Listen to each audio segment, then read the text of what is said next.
उद्धव ठाकरेच्या नेतृत्वाखाली असलेला उभाटा संघटनेच्या नावाचा पोपट मेलेला आहे। निवडणूक आयोगाच्या नंतर माननीय अध्यक्षांनी पण खरी शिवसेना ही एकनाथ शिंदेजींचीच आहे हे जाहीर करून टाकलेलं आहे। आता 22 आणि 23 तारखेला होणारं जे नाशिकमध्ये अधिवेशन आहे, जी माहिती संजय राजाराम राऊतने आता सकाळी दिली, ती खरी म्हटलं तर एक श्रद्धांजली सभा आहे। मातम मनवण्यासाठी हे सगळेजण एकत्र येत आहेत। आता जी संघटना जिवंत नाहीये, ज्याचं अस्तित्व नाहीये, ज्याचं चिन्ह मशाल राहील का नाही ह्यावर प्रश्नचिन्ह निर्माण आहे।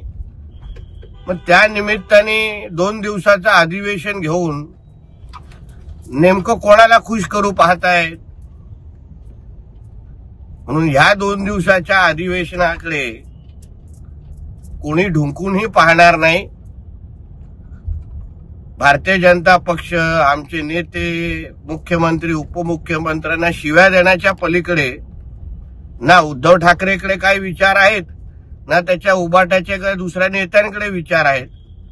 म्हणून ह्या मातम सभेकडे, या श्रद्धांजली सभेकडे कोणी ढुंकूनही पाहणार नाही असा माझा ठाम विश्वास आहे।